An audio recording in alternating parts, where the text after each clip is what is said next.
Hello guys.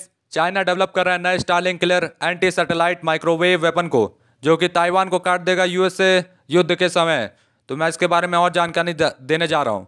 China ने दावा किया है कि उसने डेवलप किया है कॉम्पैक्ट पावर सोर्स, जो कि ड्रास्टिकली रिड्यूस कर देगा size of high power microwave weapon, capable होगा डाउनिंग करने के लिए स्टारलिंक सैटेलाइट्स को।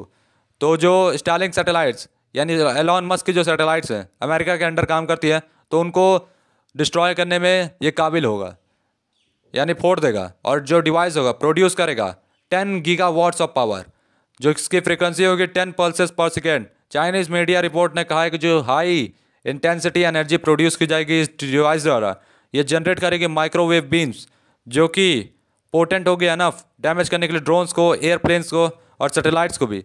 तो एक तरह का मतलब पल्स निकलेगा इससे, जो कि ड्रोन को, एरोप्लेन को, जेट्स को, साथ में सैटेलाइट्स को डिस्ट्रॉय कर सकती हैं या डैमेज कर सकती हैं।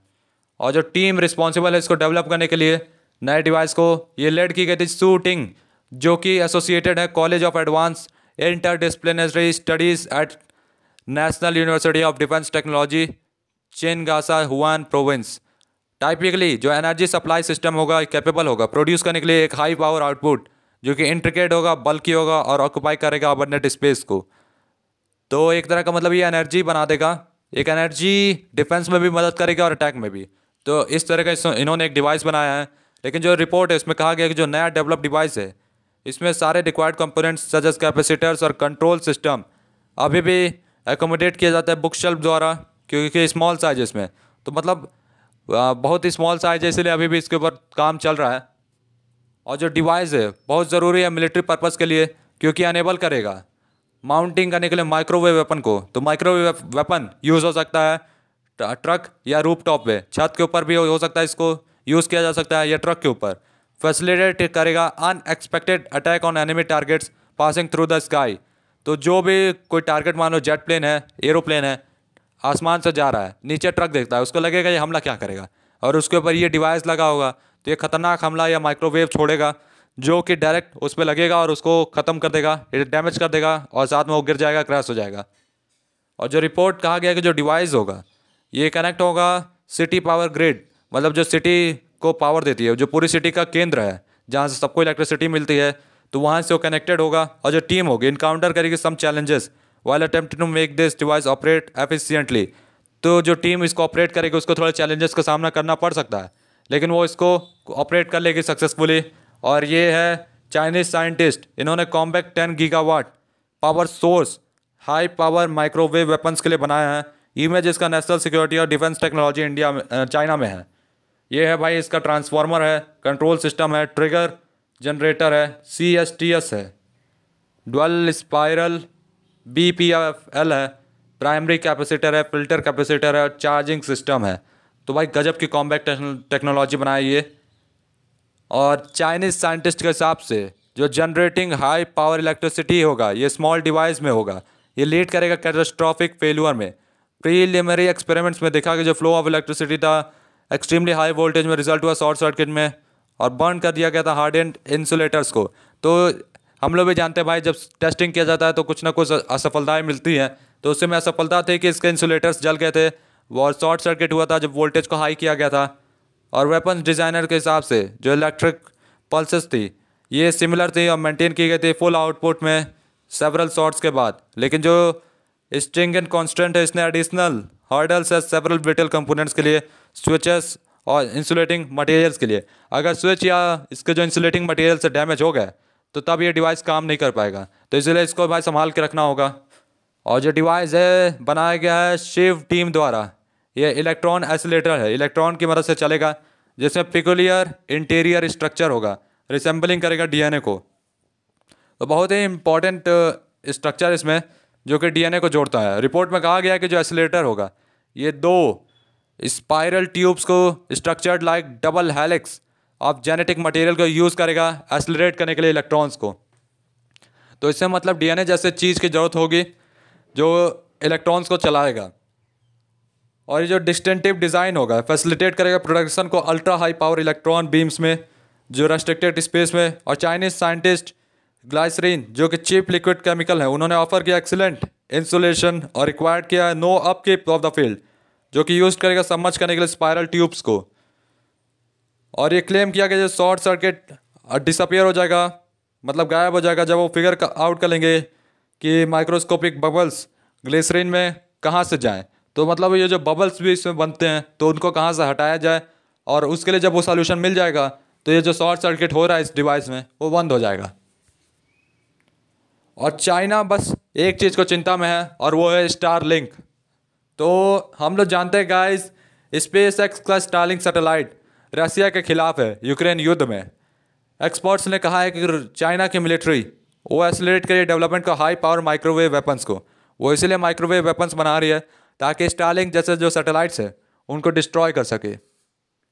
लेकिन जो डिस्ट्रॉय करना होगा स्टारलिंक नेटवर्क को, जो कि लॉन्च हो चुका है थाउजेंड्स ऑफ सैटेलाइट्स में अर्थ के ऑर्बिट में और कन्वेंशनल एंटी सैटेलाइट मिसाइल्स के साथ, वो डिफ़िकल्ट होगा टेक्निकल और फाइनेंशियल स्टैंड पॉइंट से।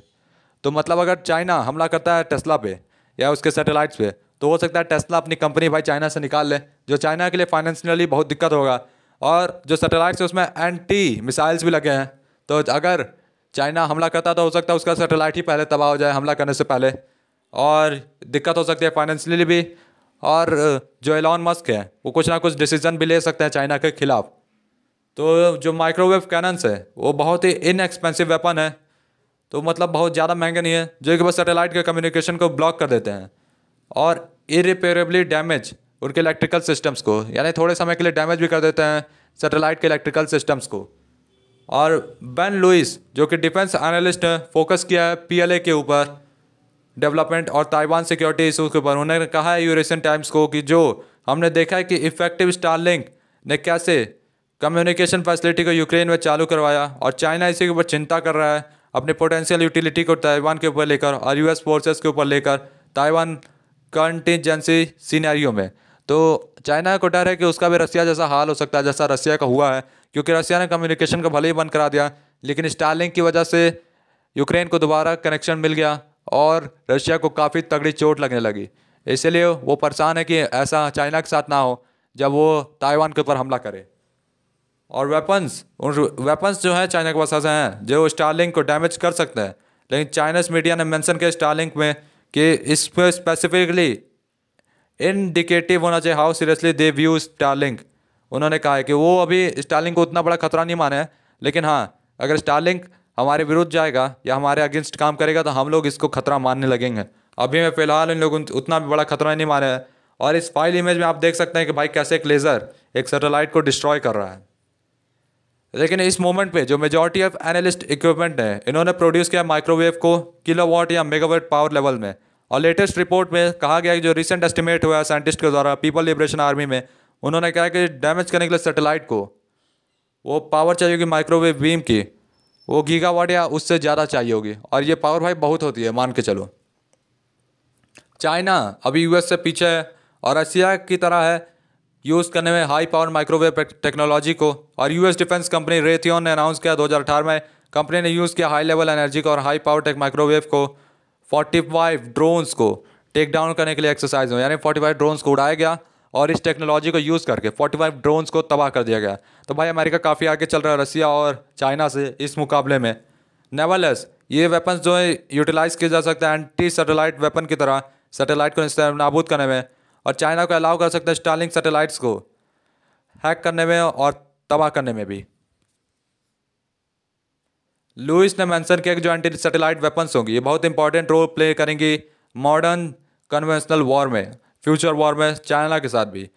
और यूनाइटेड स्टेट ने मेंशन किया है रोबोस्ट सैटेलाइट एरे रिकॉन्सनेंस को और कम्युनिकेशन को, जिसमें हेल्प करेगा फैसिलिटेट करने के लिए ऑपरेशन फार फ्रॉम होम को, यानी घर से दूर अगर वॉर होता है, यानी US से दूर कहीं और वॉर होगा तो ये जो सैटेलाइट्स में जो लगे हुए माइक्रोवेव बहुत मदद करेंगे।